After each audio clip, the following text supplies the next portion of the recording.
call me Mystic Mac because I predict these things.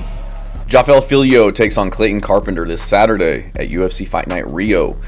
And this is probably one of the most even matchups on the card, in my opinion. Both these guys are very good grapplers, very high level when it comes to the wrestling and the jiu-jitsu.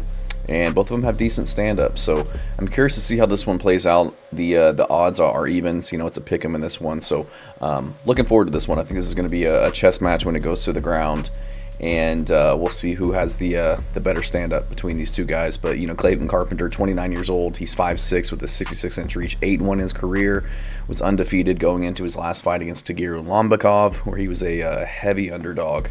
Ended up losing that fight by decision.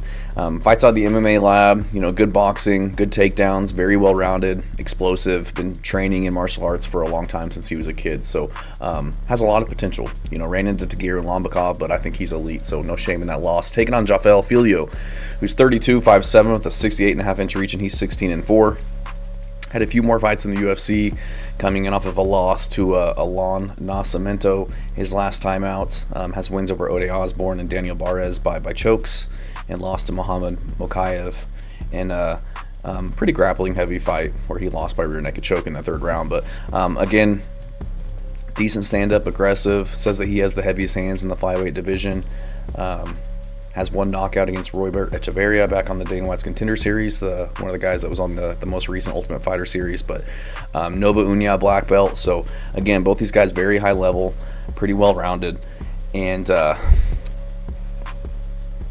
like I said, evens fight, but I'm leaning towards Clayton Carpenter.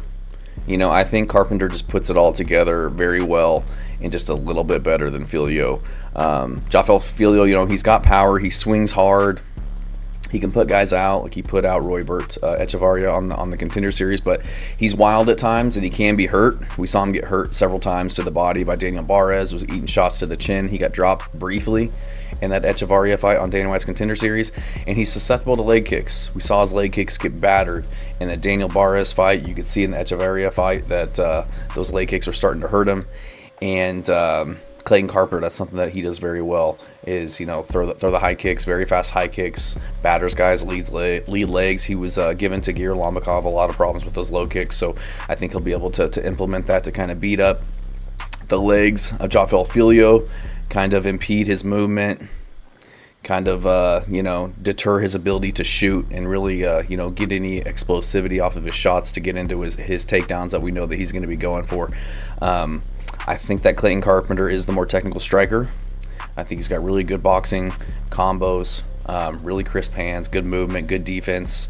Again, has really good kicks that he uses a lot in his fights. He was a Golden Gloves boxer growing up, so on paper you could say that he's the better striker as well. And again, been training in martial arts for a long time. So is Filho, but you know, Clayton Carpenter is one of those guys that's been training in MMA. He didn't just train in jiu-jitsu and then transition over to striking. He didn't grow up as a wrestler and then turn into an MMA fighter. He's been kind of training, putting it all together since day one. Great grappler. He's like a no-gi and gi world champion. So I think that he can match Filho there. Filho usually has that grappling advantage in a lot of his fights, except in the Mokaev fights and the Alon Nascimento fights he didn't. And he lost both of those fights. So he's shown that he's high level, but he can be out-grappled. He's got great attacks from the top with, you know, arm triangles, rear naked chokes, but it seems like he will accept bottom position if you can get him there. He can be controlled on bottom. We saw that in the Mokaev fight. We saw that in the Alon Nascimento fight as well. He's just more of a top guy in grappling. Whereas I feel like if you get him on his back, he doesn't have a lot of submissions from his back. He kind of holds or looks to get back up and has trouble getting back up. And I feel like at times when he is on top, he can become like a little overzealous with his attacks, kind of rushing them, trying to move through the movements a little too fast, and it ends up in him kind of giving up the positions and ending up on bottom. We saw that in his fight with Alon Nascimento a couple times, where you know, he essentially lost the fight because he kept getting reversed and giving up dominant positions to end up on bottom, and then he couldn't get back up from the bottom. And I get it, Alon Nascimento is very high level too, but I feel like Clayton Carpenter, just with his athleticism and his strength and his wrestling ability and his obvious, you know, high-level grappling ability, I feel like he can win those transitions and stay up on top and land good ground and pound and look for submissions himself. So I think that Clayton Carpenter I just think that he can capitalize on these mistakes that we see in Jafel Filho on the ground. His ability to get reversed, to fall off on top, to be willing to sit on his back and not necessarily have a sense of urgency to get back up to the feet. Clayton Carpenter, he's got really good pressure on top, really good shoulder pressure, has really good passes into half guard and into mount. I think that'll be a big tool in this one to keep Filho kind of pinned to the ground. And Clayton Carpenter, he's really been able to kind of dominate in the grappling. He was taken down, I think in his first fight, was it against Juan Camilo Ronderos, but he ended up staying safe and getting the rear naked choke in that one. And then in the Tagir Lambakov fight, he was getting out grappled, but Tagir's elite. He trains at Ingles MMA with Khabib. I think he's a very talented wrestler. And I just don't think that Filho has that pure wrestling ability to keep Clayton Carpenter on the ground. He's more of like the jiu-jitsu first type of grappler, but doesn't have really that dominant wrestling style with the dominant control and takedowns. So I also think Clayton Carpenter, he's a little bit more durable. He's never been finished. His only loss was to Lambakov by decision, and I've never seen him hurt. Never seen him get hurt in a fight. Whereas Filho, he's been dropped several times, dropped in the Barres fight to the body, dropped to the head, gets his legs beat up. He's been submitted a couple times, I think by rear naked choke back in the day. I just think that he's a little bit more, I don't want to say brittle's the right word, but I just don't think he's as tough and durable as Clayton Carpenter is. And he's taken some beatings in his career, whereas Clayton Carpenter hasn't taken a lot of damage. There's not a lot of wear on the tires yet.